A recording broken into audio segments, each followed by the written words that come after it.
Una herida que apareció antes del accidente ya era suficiente para abrir un caso. Pero cuando una habitación aparece en las fotografías y no existe en los planos, el caso deja de pertenecer solo a la medicina. Porque los errores humanos se repiten. Los errores de archivo también. Lo que no debería repetirse es una puerta que distintas personas recuerdan haber cruzado, aunque el edificio insista en negar que alguna vez estuvo ahí. En el corazón del protocolo límite no había monstruos. Había algo peor. Un experimento que intentó tocar otra versión del mismo espacio y dejó una habitación atrapada entre dos formas de existir. Soy el cronista y esto es Desde el Umbral.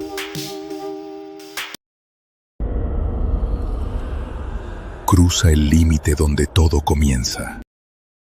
En el archivo Umbral 025, seguimos a la doctora Vera Salcedo tras el caso de Elena Nader, una paciente que presentó signos de una caída grave antes de que la caída ocurriera. La investigación llevó a Vera hasta documentos olvidados de un programa experimental llamado Protocolo Límite. Un ensayo ligado a trauma, percepción y resonancia entre variantes del mismo evento. También apareció otro caso, un hombre captado en dos lugares incompatibles con menos de un minuto de diferencia. Pero el detalle más inquietante llegó al final. En una foto antigua del ala experimental del Hospital San Jerónimo aparecía una sala señalada como 14B. En los planos actuales, esa sala no existe. Aún así, varias personas la recuerdan. Y en expedientes internos, su número vuelve una y otra vez, como si la arquitectura hubiera intentado borrarla sin conseguirlo del todo. Vera regresó sola al ala clausurada de San Jerónimo a las 22:37. Llevaba una copia vieja del plano impreso, una linterna, cinta métrica y un teléfono con nivel láser. No esperaba encontrar una puerta. Esperaba encontrar una contradicción material. Y la encontró. El pasillo donde debería terminar la pared técnica medía, según arquitectura oficial, 11 metros con 20. Medido sobre el terreno, eran 12 con 10. 90 centímetros de diferencia. En un edificio viejo, eso puede sonar menor. Pero cuando el espacio desaparecido coincide casi exactamente con una sala marcada en un plano antiguo, ya no parece desgaste. Parece una costura. Vera pidió acceso a archivos de personal vinculados al ensayo. No fue sencillo. En la mayoría de los legajos del protocolo límite, los nombres aparecían tachados o sustituidos por iniciales. Aún así, tres figuras se repetían entre formularios, notas marginales y hojas arrancadas de informes: Dr. Esteban Llorente, Dra. Ángela Funes Tec. Mauricio Ibarra. Ninguno figuraba en la plantilla final del hospital. Ninguno tenía salida administrativa clara. Y sin embargo, sus firmas aparecían en documentos separados por años, como si el protocolo hubiera seguido funcionando incluso después de haber sido oficialmente suspendido. Eso abrió una posibilidad incómoda. No estaban investigando un proyecto fracasado. Estaban investigando un cierre incompleto. Vera localizó a Julián Mena, el segundo caso vinculado a la pulsera hospitalaria rota. Julián aceptó hablar solo después de ver la foto del ala experimental. Su testimonio fue breve, pero suficiente para empujar el caso hacia otra dimensión de rareza. Dijo que, meses antes del registro doble en cámaras, había entrado por error a una oficina administrativa vacía dentro de un edificio municipal. Recordaba un pasillo lateral, una puerta blanca, una sala pequeña.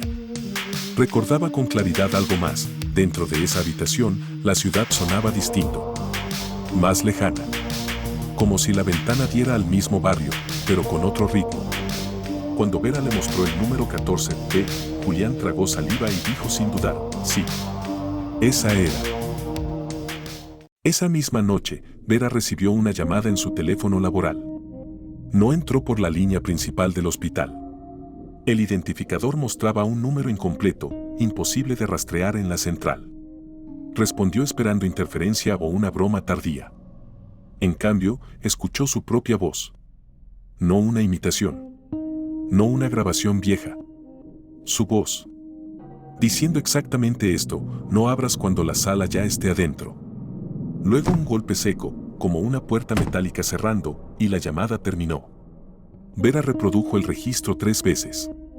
No cambió de opinión. No sonaba parecida a ella. Sonaba como ella misma, cansada. como una versión suya que ya sabía algo que ésta todavía no. Hasta ese momento, Vera había intentado no usar palabras grandes. Nada de realidades paralelas. Nada de dobles. Nada de portales. Pero al revisar los informes técnicos rescatados del protocolo, encontró una frase que funcionaba como llave: la percepción no se divide. Se solapa. Los investigadores del ensayo no creían estar abriendo puertas a otro mundo. Creían estar forzando una coincidencia breve entre dos versiones muy próximas del mismo espacio. No para viajar. Para observar. Para medir si una variante podía dejar rastro en otra. El problema es que, según las anotaciones finales, la coincidencia dejó de ser breve. Empezó a contaminar arquitectura, memoria y cuerpo al mismo tiempo. Vera decidió superponer digitalmente el plano antiguo del ala experimental con los planos actuales del hospital. Ahí apareció la anomalía más precisa hasta ese momento. La sala 14B no estaba eliminada. Estaba desplazada. 9 grados hacia el interior del muro técnico y 40 centímetros fuera del eje del pasillo actual. En una lectura normal, eso no significa nada. En una estructura diseñada para experimentar con percepción espacial, significa que una sala pudo haber sido construida para coincidir con otra en un ángulo que no pertenece del todo a esta planta. Y ahí la fotografía vieja se volvió insoportable. Porque la puerta estaba donde no podía estar, pero proyectaba una sombra coherente. No parecía un error. Parecía una habitación insistiendo en seguir material. La auxiliar de archivo, Noelia Cárdenas, insistió en acompañar a Vera una noche más. Conocía mejor que nadie la distribución vieja del subsuelo. Bajaron con un medidor de humedad, una cámara térmica portátil y la copia impresa de la foto. Al llegar al muro donde debería estar la sala, Noelia se detuvo de golpe. Le preguntó a Vera por qué había cambiado la pintura. Vera no entendió. Delante de ella seguía habiendo una pared gris, con marcas de mantenimiento y conductos sellados. Noelia, en cambio, describía una puerta blanca gastada, con una placa metálica arrancada y un marco apenas más frío que el resto. Vera giró la cámara térmica hacia el muro. Por un instante, solo uno, la pantalla dibujó un rectángulo helado con forma de acceso. Después volvió a pared. Esa noche no lograron entrar. Pero sí obtuvieron algo más delicado. Noelia colocó la mano sobre el lugar donde veía el picaporte y cerró los ojos. Dijo que adentro había una mesa, 2 sillas, un monitor viejo y una bandeja con cintas transparentes etiquetadas por fecha. Vera le preguntó cómo podía saberlo. Noelia respondió algo que no figuraba en ninguna ficha suya y que sin embargo explicó por qué el caso la había encontrado a ella también, porque yo ya estuve acá. Solo que en mi recuerdo la sala estaba abierta. No había constancia laboral de que Noelia hubiera trabajado nunca en esa ala. Pero al revisar una vieja foto de personal, tomada durante una remodelación, apareció al fondo una joven casi idéntica a ella, usando un uniforme hospitalario de hacía 17 años. Noelia entonces dijo la frase que desordenó el caso por completo: yo nunca trabajé acá. Pero alguien con mi cara sí. La lectura final de los informes permitió reconstruir la intención del experimento. El protocolo límite no buscaba solo registrar eventos anómalos. Quería estabilizar la coincidencia entre dos variantes de una misma realidad durante el tiempo suficiente para transferir información útil. Eso significaba, en términos prácticos, anticipar accidentes, corregir decisiones, observar diagnósticos antes de su manifestación y, en la formulación más peligrosa, reemplazar una secuencia inviable por otra viable. No era un estudio pasivo. Era una máquina de corrección. Y si había quedado funcionando de alguna manera, entonces los casos no eran efectos secundarios del pasado. Eran intentos presentes de continuar el procedimiento. La entrada real ocurrió a las 3:12 de la madrugada, durante una nueva medición de campo. Vera estaba sola. No por valentía. Por terquedad. Quería demostrar, al menos para sí misma, que el caso seguía siendo físico. Apoyó de nuevo la mano sobre el muro. Sintió resistencia. Luego una leve vibración.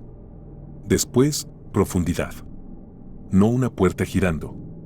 La sensación de que la superficie cedía hacia una geometría que el pasillo no podía contener. Frente a ella apareció, Por apenas 5 segundos, una abertura blanca. Dentro se veía exactamente la sala que Noelia había descrito. Mesa, sillas, monitor, bandeja de cintas. Y al fondo, sobre el vidrio negro del monitor apagado, se reflejaba alguien de pie. Vera misma, pero con el cabello más largo, con otra postura, mirándola con una expresión de reconocimiento triste. La abertura se cerró antes de que pudiera moverse. A esta altura, el protocolo límite ya no parece una teoría hospitalaria ni un archivo mal conservado. Parece una fractura activa. Una sala que existe en una versión del edificio y sangra hacia esta. Personas que recuerdan lugares que no ocuparon aquí. Llamadas hechas por voces propias desde otro borde. Una ciudad tocando discretamente a su doble. En el próximo archivo vamos a entrar por completo en la grieta. Porque si la sala 14B sigue apareciendo, no es para ser encontrada. Es para seguir trabajando. Y si la otra realidad ya empezó a reconocer a Vera, entonces el último expediente no va a preguntar qué salió mal. Va a preguntar algo peor, cuál de las dos versiones del mundo fue la que quedó afuera. Yo soy el cronista, y esto fue desde el umbral. ¿Cuál es tu teoría? Si una habitación apareciera en las fotos, en los recuerdos y en tu propia voz, pero no en el plano del edificio, pensarías que el error está en la arquitectura o en tu realidad. Si quieres que abramos el archivo Umbral 027, suscríbete y acompáñame al siguiente umbral.